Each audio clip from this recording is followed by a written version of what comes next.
Hello everyone, and welcome back to the Fluctus Channel.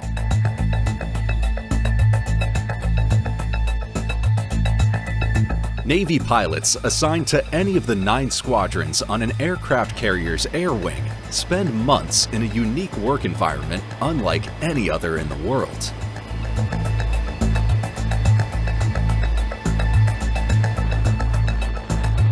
An aircraft carrier flight deck holds many moving parts, and each crew member, sailor, or aviator must follow strict procedures to ensure the safety of the numerous personnel and aircraft on board.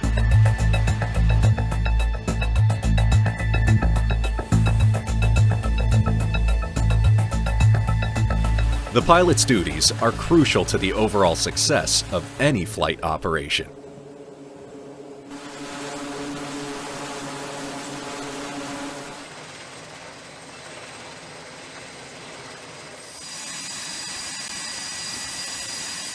His typical working day starts with detailed pre-flight briefings.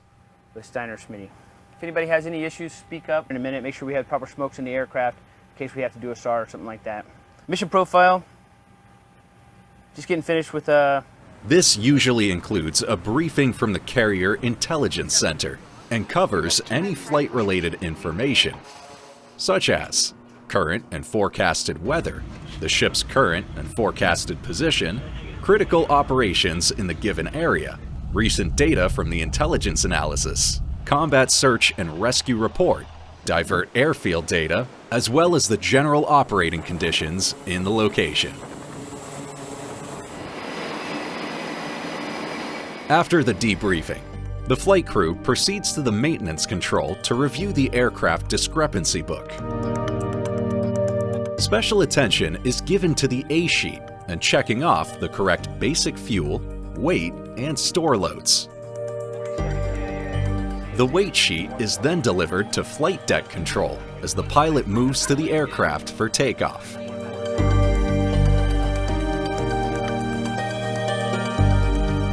At the aircraft, the pilot will conduct normal visual pre-flight checks in accordance with the carrier's standard operating procedures. Looks like ship's gonna drive into some rain. The flight crew begin by checking the area around the aircraft for foreign object debris, leaking or pooling fluid, and the general external condition of the aircraft.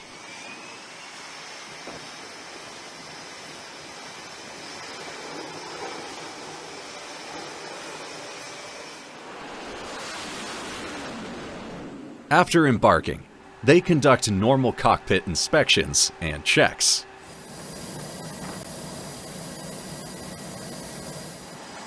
When taxiing, the pilot must precisely follow the signals from the flight director to ensure proper spotting on the catapults.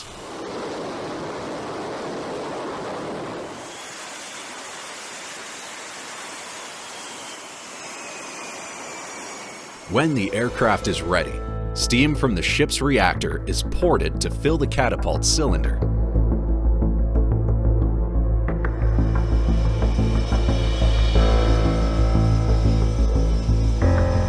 The force produced by the steam is powerful enough to sling the aircraft forward with enough velocity to generate lift for takeoff.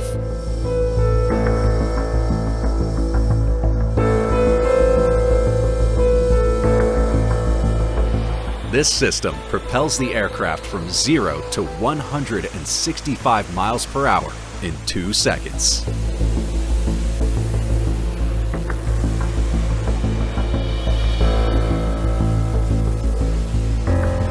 On occasion, aircraft carrier aviators and other personnel have the privilege of performing an air show for distinguished visitors.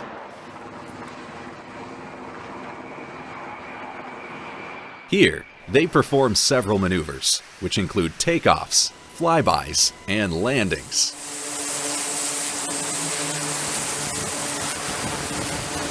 The Navy also performs a fast roping exercise out of a Sikorsky Seahawk or other aircraft with hovering capabilities.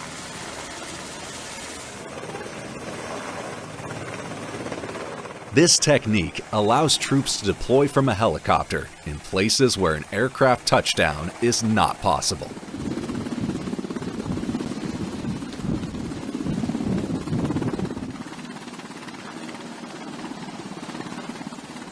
Being a naval aviator on an aircraft carrier is one thing, but the process of becoming one is quite another. In general, all naval aviators are officers. In order to become a naval officer, an aspiring aviator must obtain a bachelor's degree from an accredited college.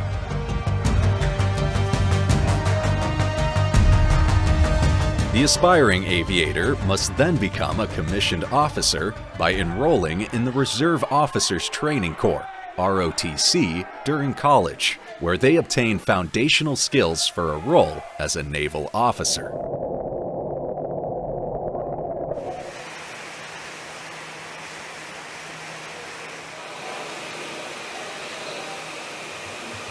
Another option is to pursue Officer Candidate School. This is a 12-week training program where aspiring naval aviators will learn the basic regulations and rules for being an officer in the Navy.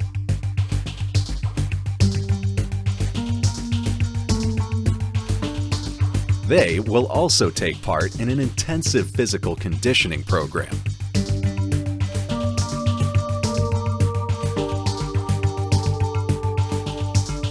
Yet another option is to attend the U.S. Naval Academy, which ranks as one of the hardest institutions to get into.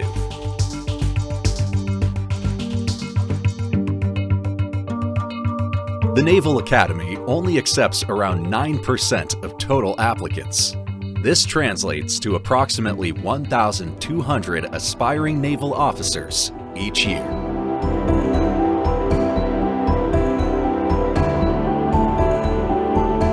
The aspiring naval aviator must pass the Aviation Selection Test Battery, which consists of 5 sections, including mathematics, spatial perception, and mechanical comprehension.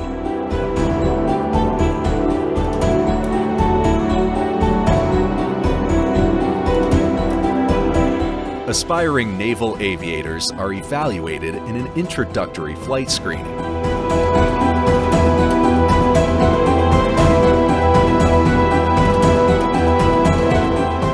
Afterward, they spend 6 weeks in a classroom studying navigation, engines, aviation physiology, and aerodynamics. Now the candidate can begin their primary flight training.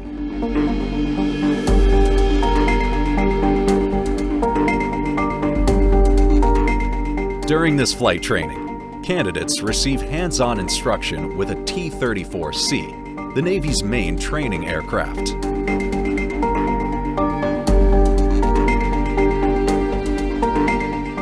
The T-34C Turbo Mentor has been used since the 1970s and has trained countless naval aviators prior to them flying the FA-18 Super Hornet.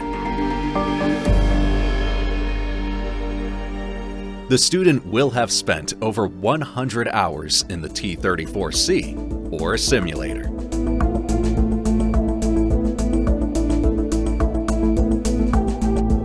In primary flight training, they learn basic flight skills, particularly aerobatics, night flying, and how to fly in formation.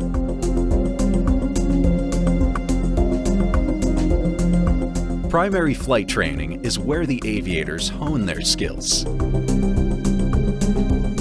Once completed, the aviator can choose what aircraft to specialize in. The type of aircraft the naval aviator selects will determine the flight time required to complete their training. In recent years, preparing pilots for the real thing has gotten easier than ever. This is largely due to advancements in simulator technology.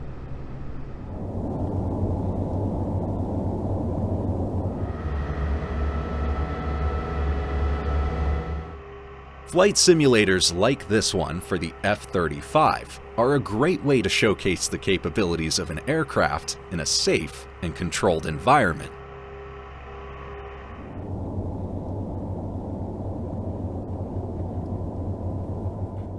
This is especially important for a highly advanced fighter jet like the F-35. which is a big step forward in technology from older aircraft models.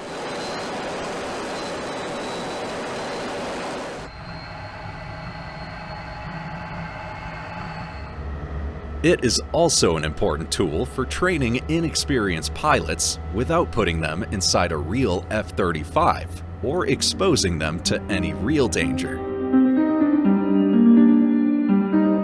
These full cockpit simulators are surrounded by large digital screens that further increase immersion.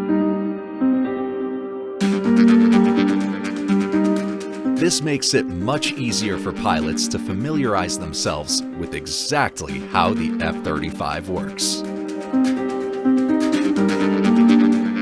After simulator training, pilots will undergo further training inside a real F-35 Lightning II.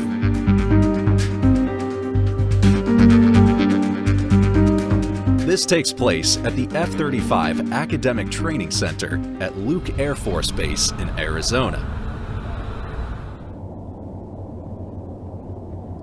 Here, practical flight training missions are completed every day, but pilots also participate in in-class learning and the use of scaled-down desktop simulators.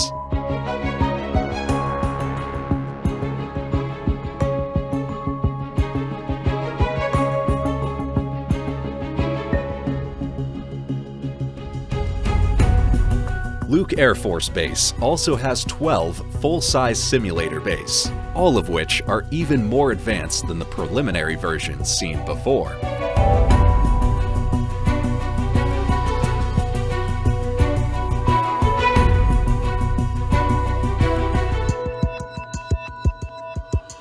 The U.S. Air Force believes that all this preparation will result in pilots that are truly ready to take on any challenge.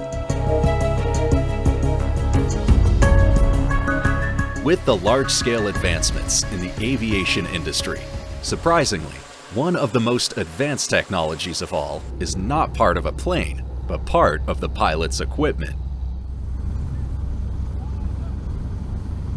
It's the F-35's state-of-the-art $400,000 helmet, which must be very carefully fitted to each pilot to work properly. Your Nate pad wheel. And like I said, go ahead and bring that down now. This is because the helmet contains special optics that must be perfectly aligned to the distance of the pilot's pupils.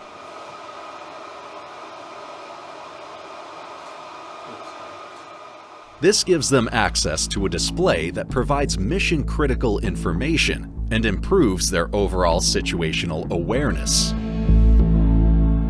As they move their head, they can essentially get an electronic view of the battlefield at all times. The fit is also important to ensure pilots get a proper oxygen supply at all times.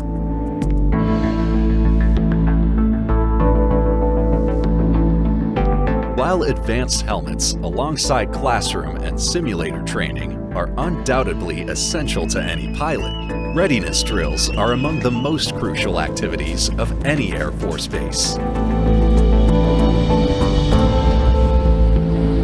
This typically involves pilots and ground crews practicing scrambling, which is when they must go from resting to flight ready in as short a time as possible.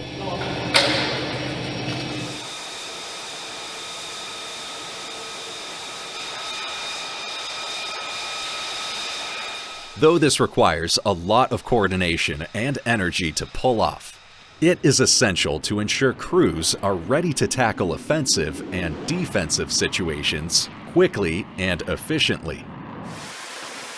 After all, attacks can happen at any time.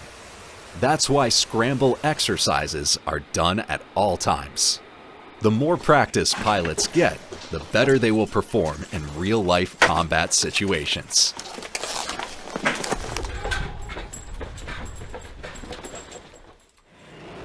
As military aviation continues to unveil greater marvels in the form of fighter jets with greater combat capabilities, it is certain that pilot training and general readiness will continue to take center stage as more aspiring aviators must be properly drilled for these heroic responsibilities.